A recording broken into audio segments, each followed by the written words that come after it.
I'm going to be honest, up until last year, I had never even heard of this movie.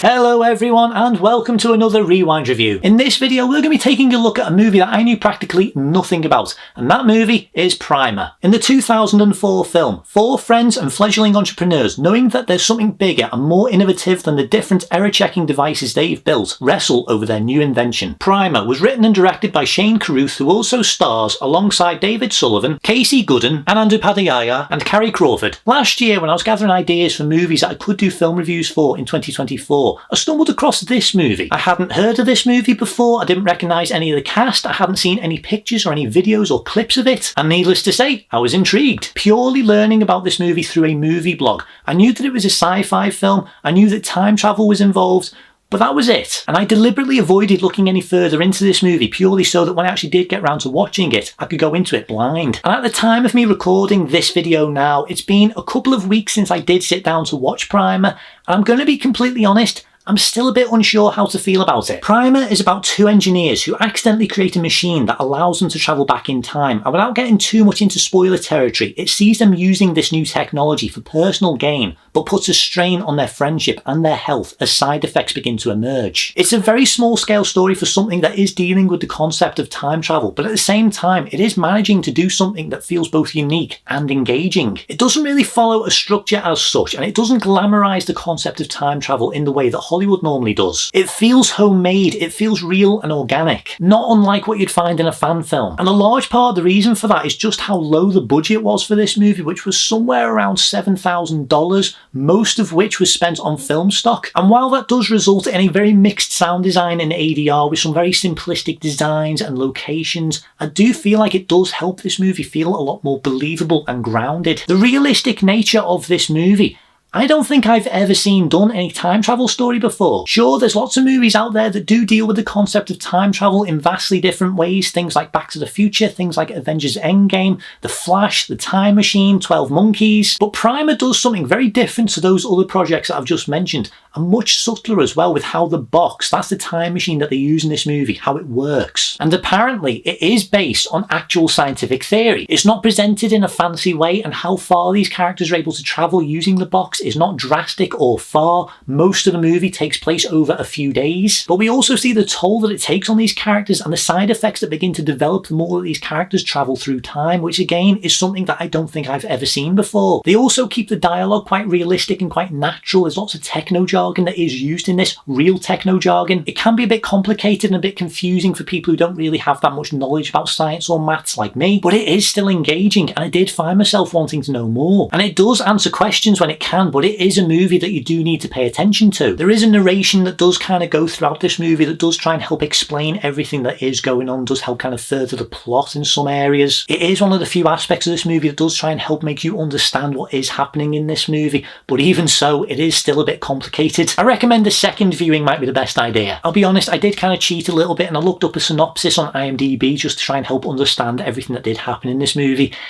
and it didn't really help. Again, no spoilers, but there are things in this movie that are brought up that I had my own theory or my own idea about what was actually going on, like handwriting, for instance, which is kind of presented in a certain way, but the actual description for it and the actual analysis for it online is completely different from what's actually shown in the movie, and I don't think that it's actually properly addressed in the way that it is actually presented online. But it does make sense though, and it is something that I do think that you do need to kind of look into a little bit more. And I do appreciate that they do try and keep this as authentic as possible and not try and dumb it down just for the audience's sake. The main characters know what it is that they are doing, they understand the principles behind what it is that they are doing, and they actually have proper discussions like scientists would do with their projects, which again I do really appreciate, because it does help sell the authenticity of this movie. It does help make it feel realistic and grounded. And when it comes to the characters that are featured in this movie, there are some characters that do make brief appearances here and there, but they don't really have that much of a significant impact on the overall story. The bulk of the movie, like 90% of the movie, focuses on two main characters. Aaron, played by Shane Carruth, and Abe, played by David Sullivan. Both actors are giving very grounded performances with nothing too dramatic or over the top, and as I said, they do genuinely feel like actual scientists, and that's partially helped helped by Shane Carruth being involved in this movie because he does have a background in both maths and software development. Shane Carruth is the reason why this movie even happened in the first place. He's the writer, he's the director, he's the producer, he's the cinematographer, he's the musical composer, and that's on top of starring in it as well. The character that Shane Carruth plays in this movie, as well as the character that David Sullivan plays, I do feel can come across as a bit uncharismatic at times, and I do feel like the performances from both of them can be a little bit flat, but I do feel like the characters themselves do feel quite realistic. I do feel like the performances do have that sort of natural sort of vibe to them, and I do like seeing how it is that their friendship kind of evolves and changes over the course of the movie. That to me is one of the best aspects about these characters, because there is a psychological element towards this movie, and I do feel like how it is that their characters do evolve and do sort of adapt and change, and their friendship sort of changes over the movie.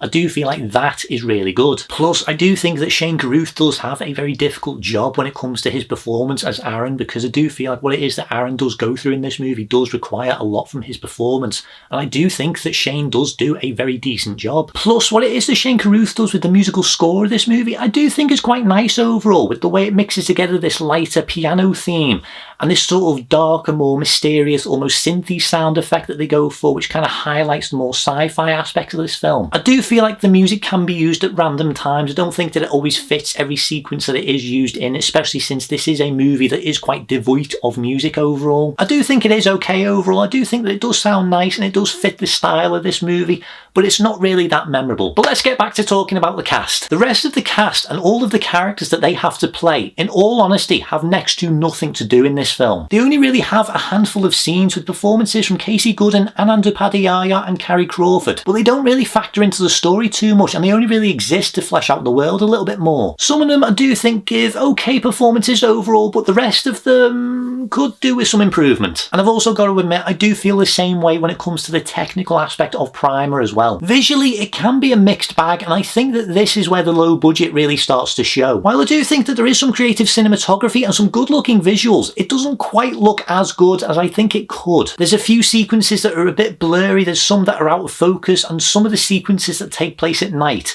Now this is coming from somebody who does use a DSLR camera. If you're using very low light for a camera like this, it is going to lead to some very static looking images and it doesn't look good. And then when it comes to the audio and the sound design, I do think that it can be a bit 50-50. I think the sound design itself is actually not that bad overall, and I do like a lot of the sound effects that they do use throughout this. When it comes to things like the ADR and the dialogue that was recorded on set, I do feel is a bit of a mixed bag. I do think that it can be quite noticeable in a few sequences, especially one scene where you've got two of the main characters discussing some very important information, and they are getting completely drowned out because there is a fountain in the background and you can barely make out what it is that they are saying. And it's a pretty important conversation too. So I definitely feel like there is a lot of room for improvement when it comes to the technical side of Primer. But there is a reason for it all. Primer has a very small cast and crew, and most of them are either friends or family of Shane Carruth. And as far as I'm aware, some of the actors that make appearances throughout Primer aren't officially actors, with this being their one and only on-screen appearance or film-related project. Even the crew that were involved in this movie, there is a tiny crew that actually helped develop this project,